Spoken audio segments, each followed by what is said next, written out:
Hello friends, welcome on my YouTube channel competitive पाठशाला। यहाँ पर एक एक करके अच्छे तरीके से पूरा कवर करेंगे बिहार की जियोग्राफी। इसके पहले जब हम लोग पूरी इंडियन जियोग्राफी पढ़ रहे थे तो वहाँ पर हमने बिहार से भी रिलेटेड चीज़ों को कवर किया था। इवन इंडिया के हर एक स्टेट की चीज़ों को कवर किया था।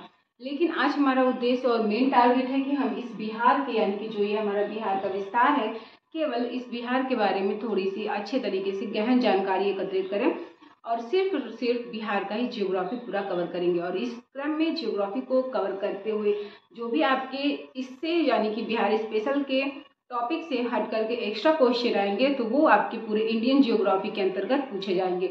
तो वहाँ से अगर इंडियन जियोग्राफी से पूरा क्वेश्चन बनेगा तो बेसिक किसी भी एक स्टेट को कंसीडर करके या फिर सिर्फ उसी को फोकस करके पेपर नहीं बनेगा।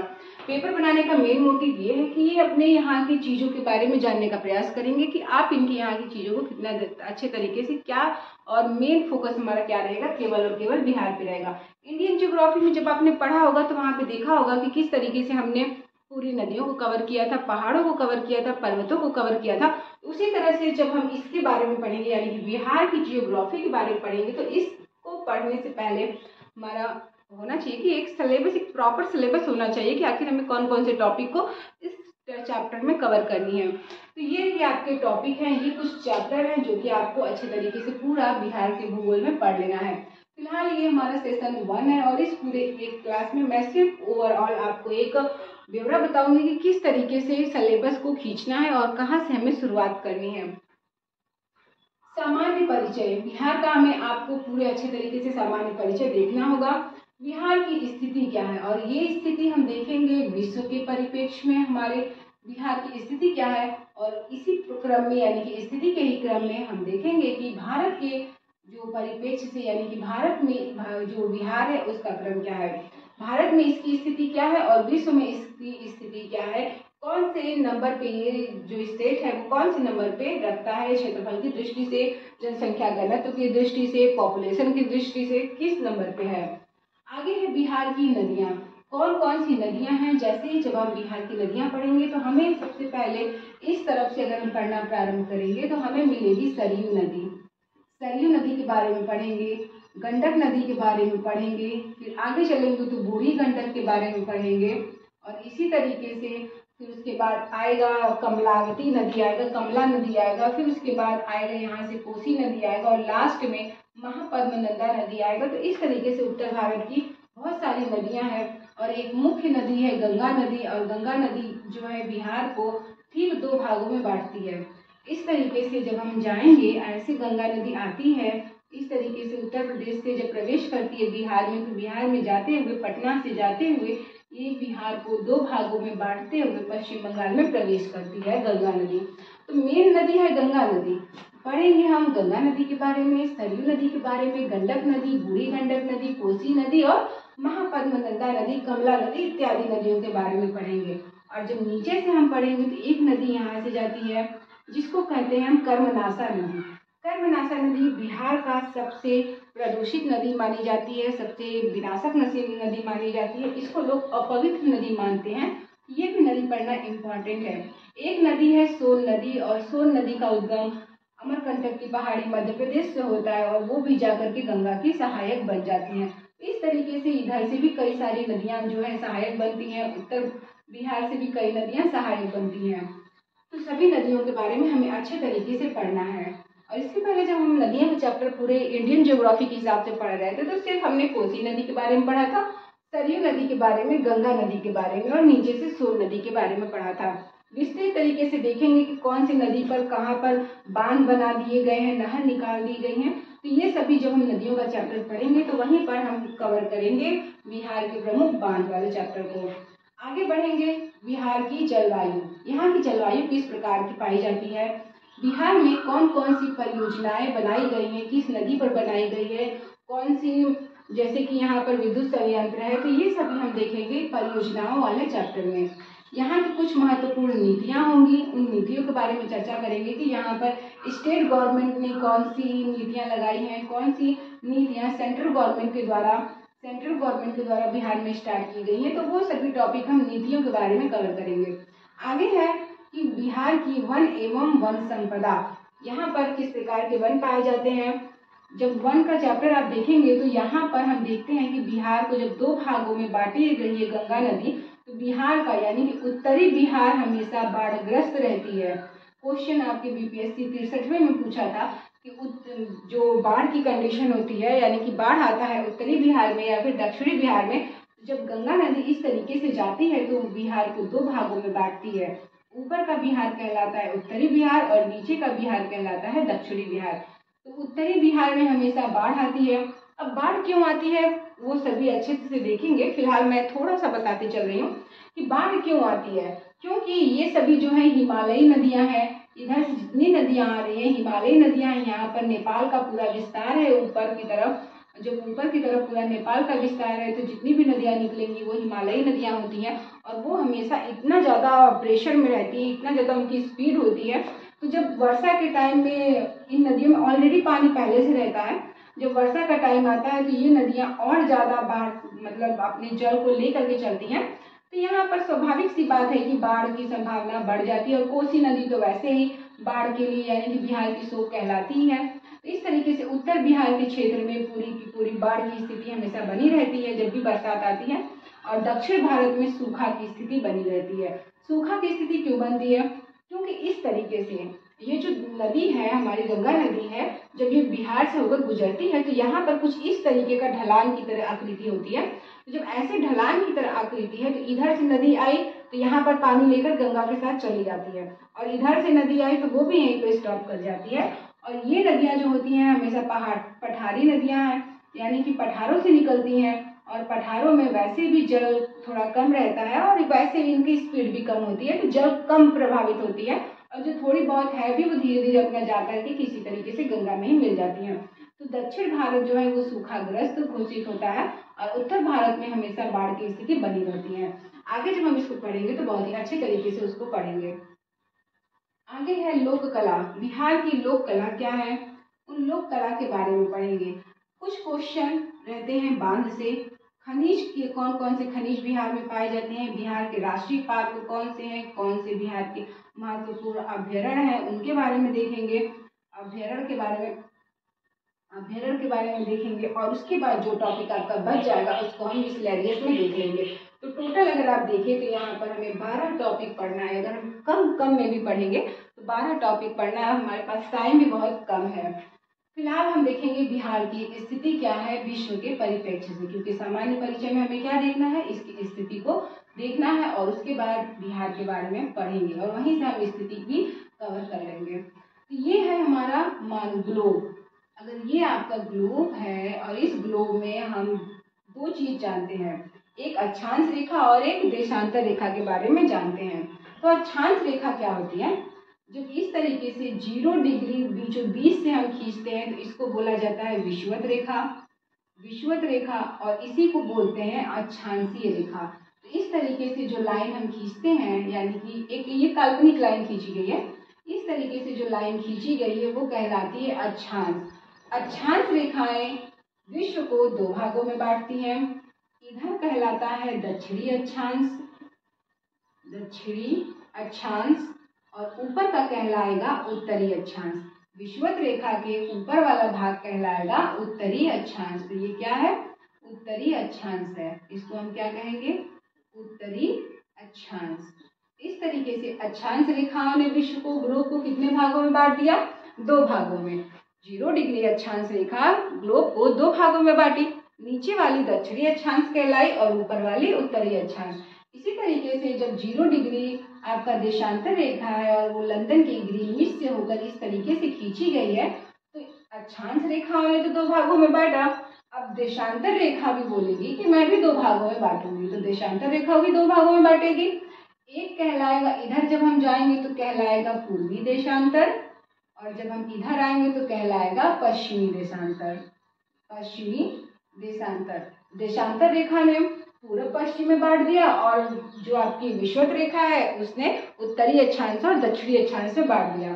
इस तरीके से देखा जाएगा तो ये हम कुछ देशांतर रेखा ऐसे खींच देते हैं, और एक देशांतर से दूसरे देशांतर के बीच जाने में जो समय का अंतर होता है वो 4 मिनट का अंतर होता है। तो इस तरीके से जब हम 82.5 डिग्री हमारा भारत है, 82.5 डिग्री भारत है, तो यहाँ पर स्थित है ये इंडिया, और इंडिया यहाँ पर स्थित है। तो इस तरीके से हमारा इंडिया पूरा का पूरा भारत है कहाँ, पूर्वी देशांतर, इधर है पूर्वी देशांतर। और अक्षांश की बात करेगा तो यहाँ से अक्षांश स्टार्ट होता है, पूर्वी देशांतर और उत्तरी अक्षांश। तो पूरा इंडिया जो है वो पूर्वी देशांतर और उत्तरी अक्षांश में स्थित है, उत्तरी अक्षांश में स्थित है। इस तरीके से ऑप्शन रहे तो भी करेक्ट है, या फिर पूर्वी और उत्तर में स्थित है, यानी कि पूर्व और उत्तर में स्थित है हमारा भारत। ये तो हो गई विश्व के नजरिए से भारत की स्थिति। अब हम देखेंगे भारत में बिहार की स्थिति क्या है।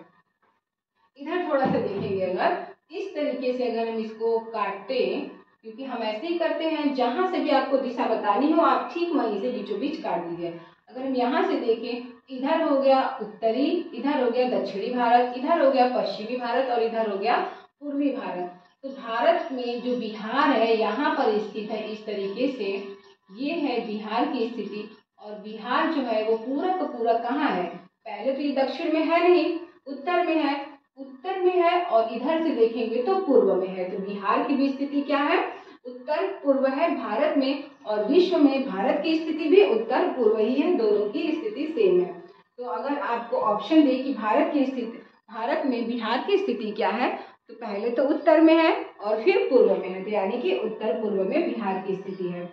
अब हम देखेंगे कि बिहार की परिचय, यानी कि बिहार कितने राज्यों के साथ किस प्रकार से सीमा लगाता है। अगर यहाँ देखा जाए तो यहाँ पर उत्तर प्रदेश के साथ सीमा लगाती है, पश्चिम में ये बिहार का पश्चिमी क्षेत्र है, और ये है पूर्वी क्षेत्र, और इधर है उत्तरी क्षेत्र, तथा नीचे की तरफ आएंगे तो दक्षिणी बिहार यानी कि दक्षिण में। तो पश्चिम में ये सीमा लगाती है उत्तर प्रदेश के साथ, पूर्व में सीमा लगाती है वेस्ट बंगाल के साथ, उत्तर में सीमा लगाती है नेपाल देश के साथ, और दक्षिण में सीमा लगाती है झारखंड के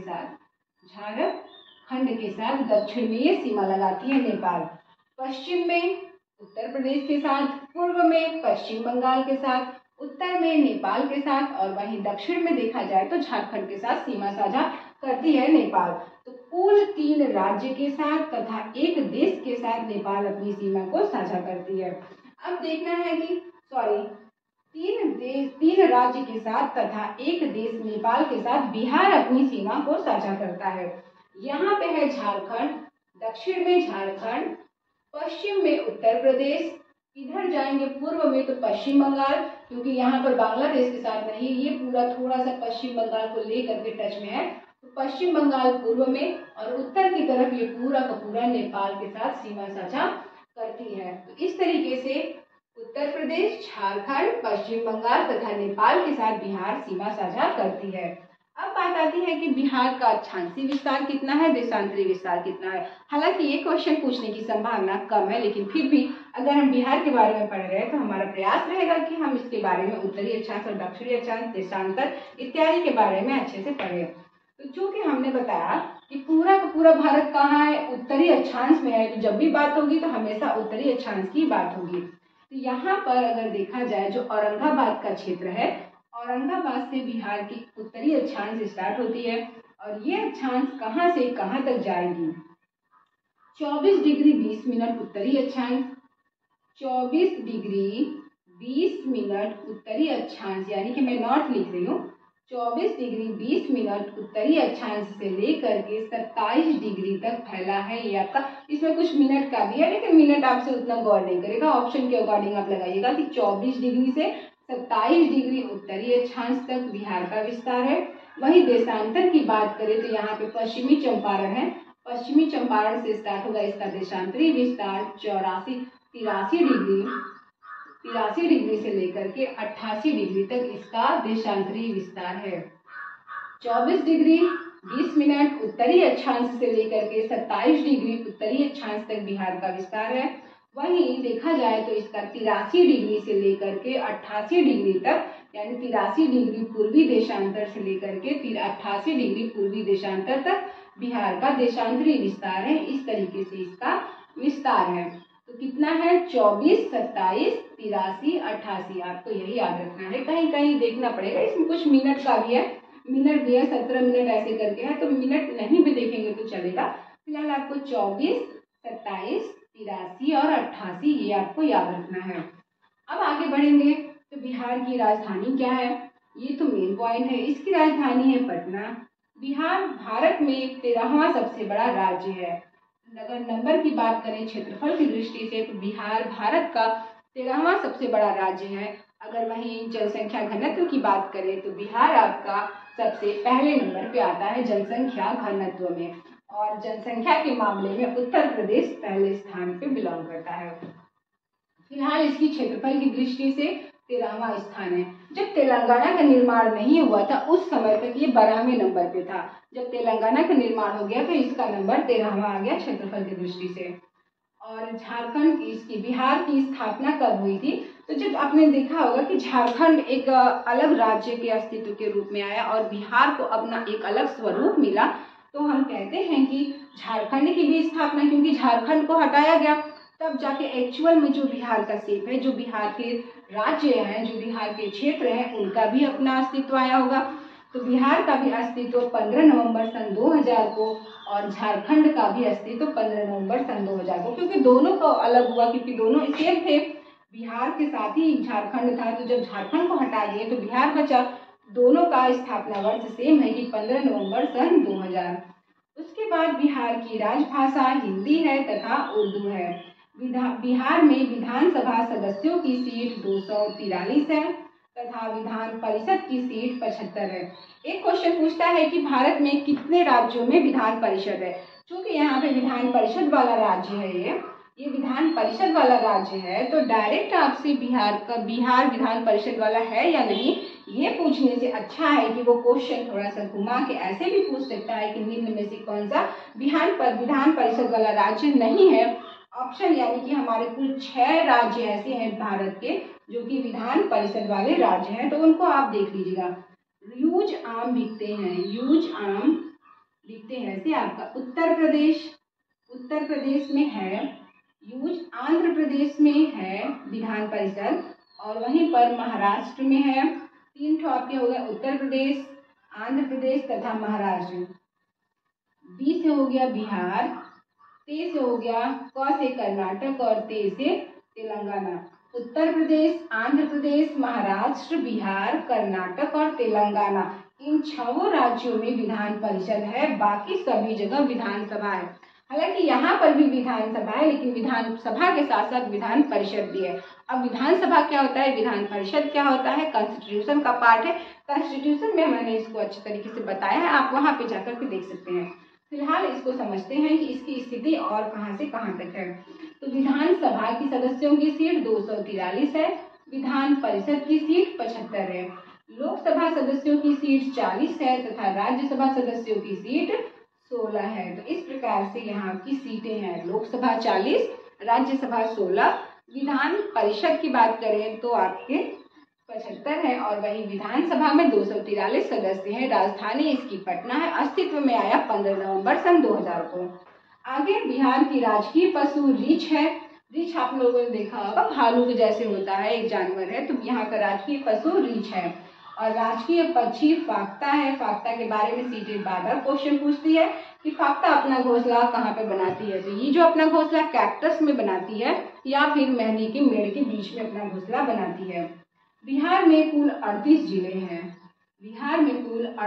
हैं। जिसमें से हम बॉर्डर पे जो जिले हैं उन सभी जिलों को पढ़ लेंगे तो मैक्सिमम जिले की अवस्थिति हमें पता चल जाएगी।